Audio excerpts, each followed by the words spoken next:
Hello there, my very good friends. On today's wrestling news, two wrestlers walk out of AEW. We've got a backstage update on one of AEW's missing stars. Meanwhile, AEW is interested in an ex-WWE star. And is WWE about to do away with some of your favorite PLEs? I'm Andy H. Murray. The H stands for Hell is Going On Today. And this is the news. Right, let's try and make sense of this one together, shall we?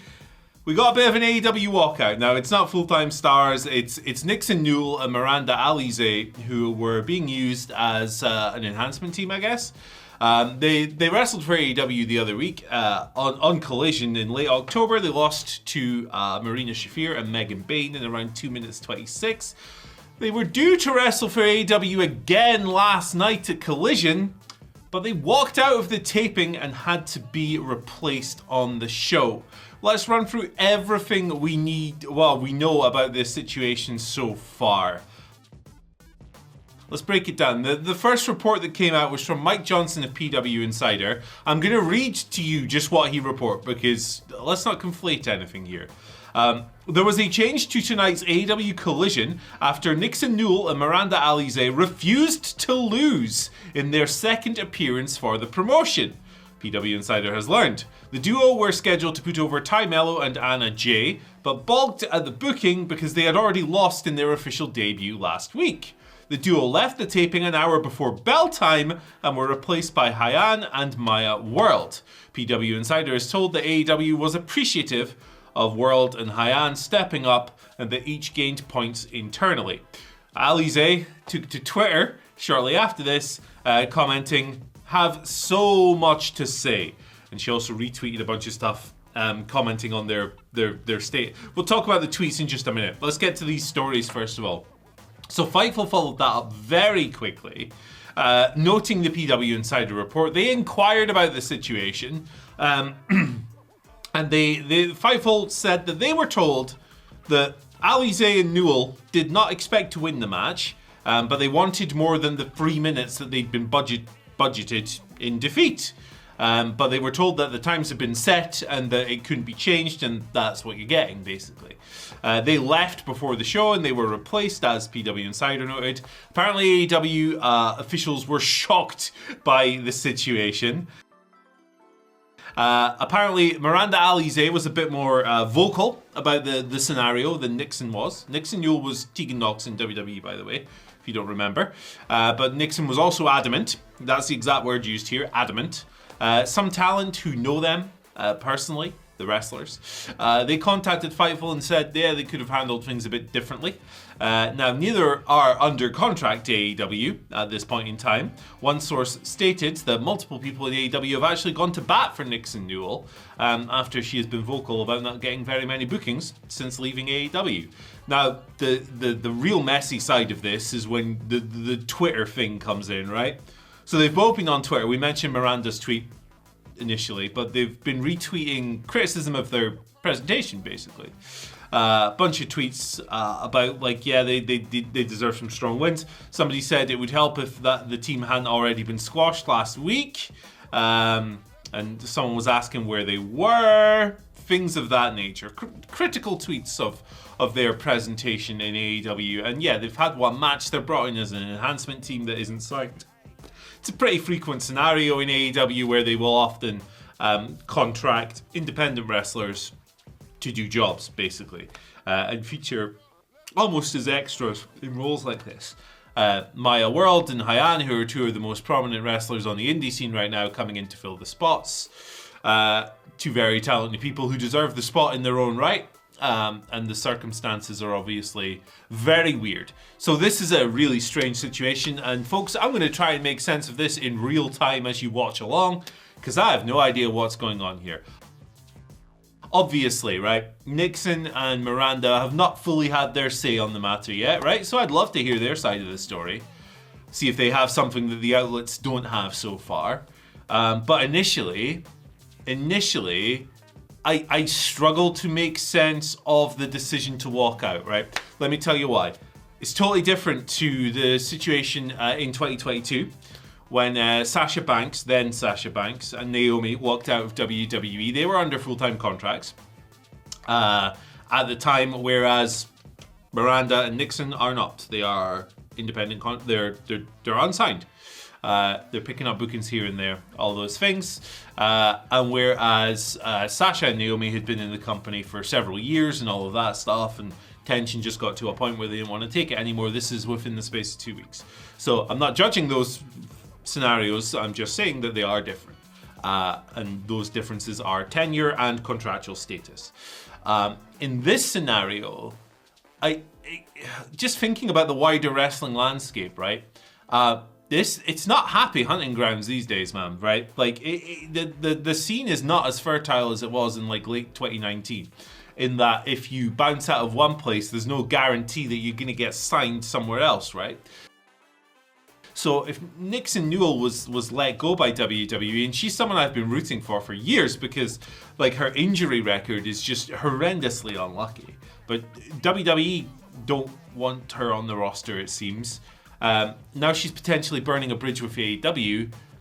Makes me wonder what the motivation was. That's why I'd love to hear these women get their voices out and give their side of the story on this matter. But initially, it doesn't look great. Deeply weird. I don't recall anything like this with extras or people who've been brought in to do jobs and so forth. If they were a signed AEW team, right, and they've been told we're going to push you and all of this stuff, yeah, okay. Losing in 3 minutes twice in a row, not the best way to get started, right? However, the situation's a little bit different in this case. Now, I'm not one to sit here and bleat about professionalism. Ultimately, I don't care. I don't work for these people. It was the same when Sasha and Naomi walked out. I don't care if what anyone thinks of their professionalism, really. It's not my business. But yeah, this is just a crazy situation, and I can fully understand why people in AEW were shocked by it. Like I said, I've no memory.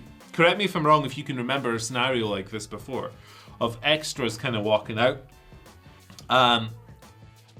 Very last minute change, an hour before bell time, really left scrambling for opponents to find. And credit to Maya World and Hyan for stepping up. Saw them both over WrestleMania weekend live. Tremendous wrestlers.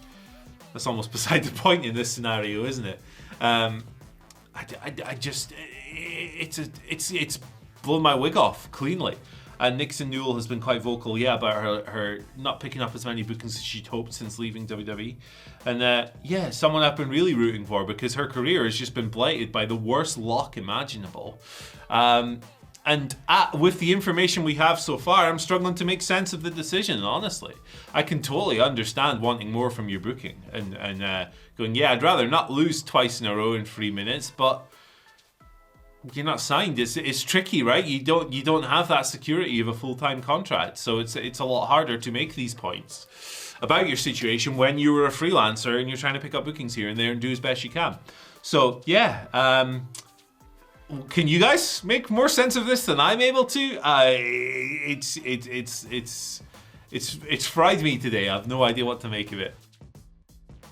I'm sure there will be more details coming out. I'm sure we will hear more from Miranda and Nixon. Beyond, like the Twitter stuff is just messy. That shouldn't happen. I airing it publicly, in that form is a bit wild. But hopefully they're able to, I don't know, clear it up a bit. Who knows? Who knows what the heck is going on? Let me know in the comment section below what you think of all this, and I am sure we will have more to report on tomorrow or Tuesday or whenever the heck. But for now, a couple of wrestlers, walking out of a collision tape, and even my phone can't believe it. It's trying to make a bid for freedom, guys. This is crazy. Let's talk about another missing AEW star, but in a completely different level. Someone who is actually signed and was on TV for weeks and weeks and weeks and then vanished last year. Camille is who I'm talking about here. She has been gone since splitting up with Mercedes Moné. That was an on-screen pairing last year. They started bickering, they started falling out. Eventually, Mercedes dispensed with Camille's services, and Camille has not been seen since. So what on earth is going on? Fightful Select, Sean Ross Sapp, he was asked this in a Q&A, and he answered, saying there's no word on her status at the moment. She is still under contract, but she has not been backstage or brought up creatively. Apparently, Mercedes was willing to work with her to further the split and continue that story, but that didn't end up happening. Sean hasn't been given a reason for the absence other than AEW did not feel the pair was working. But Camille, last year, she was on American Gladiators filming that. So she's existing in life, just not in the AEW televerse, if you will. So, yeah, look, the pairing wasn't great. Didn't work. They didn't have particularly great chemistry. It's fine. Sometimes this happens. Sometimes you just have to move away from things a little quicker than you would have anticipated. I get it. However, you could have paid it off at least, right? You could have built to a match between the two. You could have given them a few weeks and figured something out.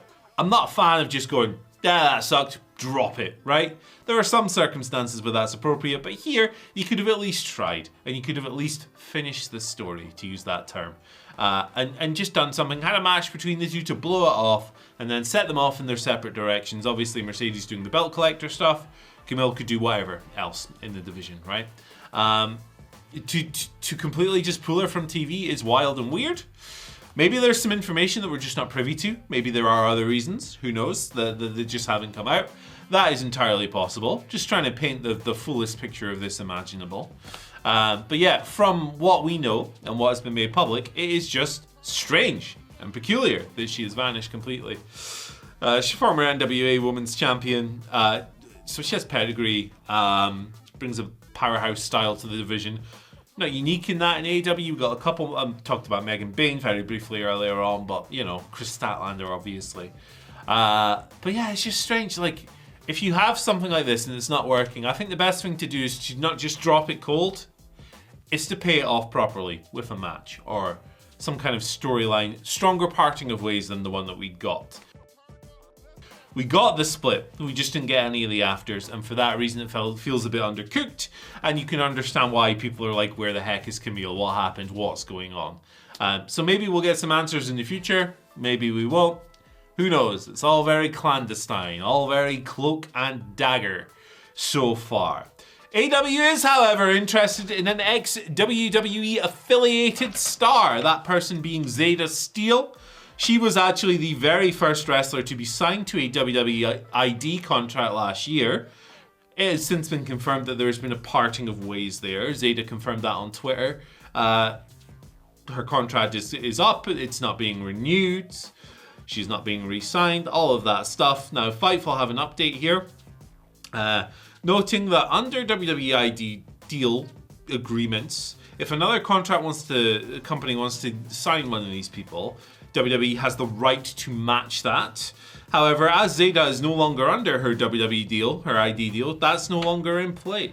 And AEW is interested in bringing her in, apparently.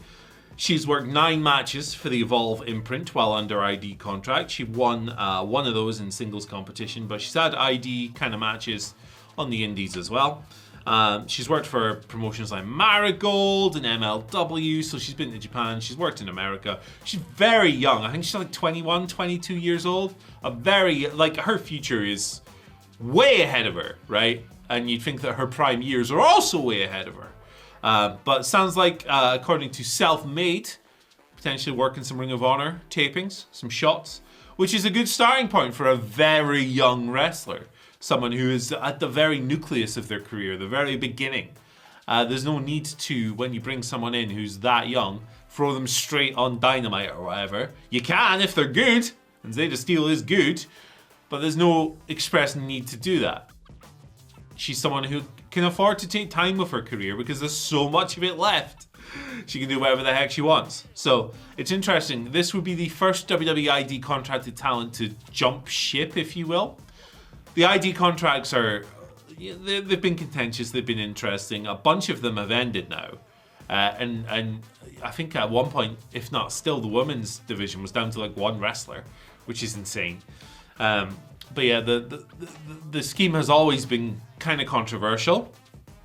And it hasn't yet yielded someone who has made it to main roster. Now, it has only existed for a year, so it probably shouldn't have yielded someone who has made it to Raw or SmackDown yet, right? It's developmental for your main roster. It's like the 4th level, right? You got ID, you got Evolve, you got NXT, you got the main roster. It's crazy. LFG, of course. All kinds of stuff going on here, man. All kinds of complications in the developmental landscape in big 2025. So let's see what comes of this. Let's see what comes of Zeta stealing AEW / Ring of Honor. Certainly someone who was earmarked as one of the brighter prospects for sure in the ID program. And she's continuing her wrestling career elsewhere for now. She's had the WWE run. She might be back someday. Who knows? It's a long future ahead of her. Now, let's shift gears a little bit and talk about WWE. Are they about to get rid of some of your favorite pay-per-views? Some of your favorite PLE brands you've been watching for years? Are they canceling the Royal Rumble and sticking WrestleMania in the bin?